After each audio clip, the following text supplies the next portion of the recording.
Hey, good morning. It's the 10th of May.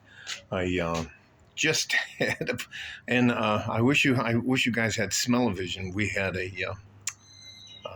some of the older ladies out here have uh, pretty good-sized dogs, and um, I hear somebody yelling, and there's an old lady laying right down there on the grass, and her dog's trying to climb over the wall. Here, I'll show you. Trying to climb over. Oh no, that just stinks too bad.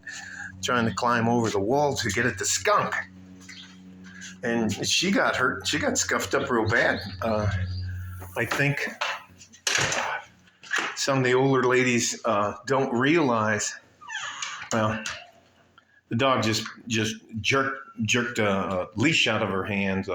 We're gonna have about 35, 45 mile an hour wind gusts today, so I brought the flags in. I'm just it's remarkable how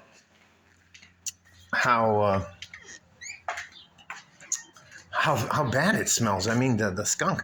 So I don't know where it's at. It's probably, I think it's hiding. Those are the three pine trees. There's the Franklin Mountains. Oof, never mind. That just stinks. I think it's hiding right in there. But so I'm gonna let it be. It'll eventually find its way out of there. And no, I'm not gonna fucking feed it.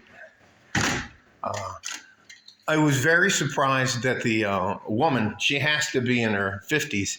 She looks a little bit older than I do, but that could just mean she has a little more mileage on her than I do. But she had a hell of a time getting up off of the ground. And I mean, I had to help her get up off the ground.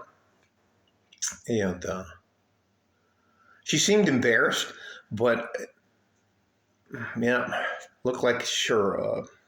She had the leash, which is a hoop, over her wrist, and there was a big old burn mark right that. And she had a thing on her elbow, and her pants on both knees were all messed up. She looked a little. Anyways, just made sure she was fine. She went on her way, but I think it's very important to remain active and not get. She looked like a pear, uh, big from the knees to like the bottom of her ribs. Just looked like almost like an upside down mushroom, and she was big, but tiny in stature, but wide and round.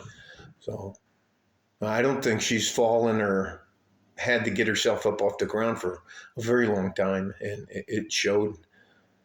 Meanwhile, I went and got her dog. It was crazy. No, she said thank you. I asked her if she wanted me to call the fire department or EMS, and she said no. She said she'd be fine. She said her pride was hurt probably more than anything else. So it is what it is. Nothing crazy going on here, but today's the day.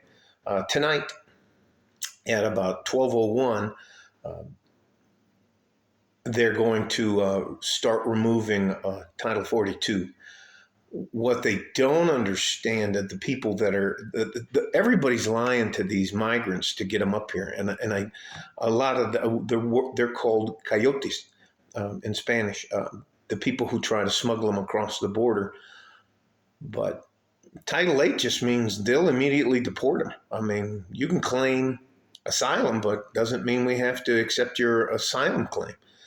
And they're already, anyways, it's the amount of people that wrongly believe that all they have to do is show up here and we're going to give them a house and keys to a car and a job, and they're going to be able to just be fine, like we don't have all the same problems that any other place on earth does. But they still keep coming. So tonight and tomorrow will be pretty brutal for us here in El Paso. It's not It's just I know a lot of guys that work down in South Central, and there's some people down there who are they're getting their doors banged down all the time. People are trying to get into their houses and stuff. It's got to be nerve wracking. I mean, and a lot of them are older people like me, in their 50s and 60s, so they've lived in those homes for 40, 45 years, and now just their neighborhood's just getting overrun. Minimum amount of people we get coming across the border here in El Paso a day is about 1,200 to probably that's 1,200 a day, and that's the minimum. And probably the largest I think I've ever seen it get is we had 4,100 people come across the border, and if you do a 30-day month times 5 months, which is 150 days, times 1,200, that's like 180,000, 180,000 people. Our cities, we don't even have 1 million people in the city of El Paso. That is a significant amount of people. Now add to that, if it was 41 or 4,200, that's over, well, that's about 640,000 people in just this one city. So, and it's going to get a lot worse before it gets better. I don't know what to tell you. I think we could use some help. The people down, all of our, they're opening up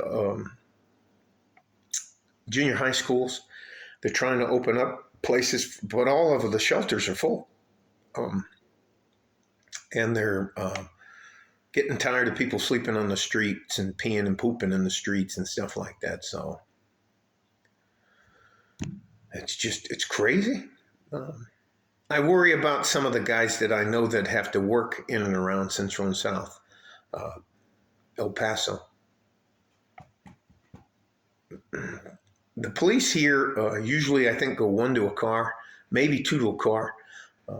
But the supervisors go one to a car, and they have to go around and check on people. I mean, the police officer can probably deal with 3 or 4 people at a time, but what do you do if there's like 500 or 600 people swarming over the place? They're going to just get through. So I don't know what to tell you. It's not the end of the world. It's just confusing why we don't have a good logical plan to either. Here's my biggest beef with it. Now, my wife has become a U.S. citizen. She was born in Juarez, Mexico. But my wife has an advanced degree and is a director at a local hospital here in El Paso. She waited her turn in line. She went to all of her appointments. She paid quite a few. I'm sure it's maybe $2,000 or $3,000, not including medical exams and paperwork and getting stuff translated from Spanish to English and verifying. I mean, it's just a lot. It's a lot of stuff, all the interviews and all that kind of stuff. My grievance is that someone just decides to show up and cut to the front of the line and declare like they're a refugee. There aren't any fucking wars going on in Central and South America. There aren't any wars going on in Mexico. There's some cartels doing battle, but that's just amongst themselves. So anyways, it doesn't make any sense to me. That's my gripe with it. Yeah. I think that's enough for me. You guys stay safe and healthy. Take care of each other if you can, and if you can't, take care of yourself. Like a fart in a G-string from West Texas, El Paso. I'm out here. Bye-bye.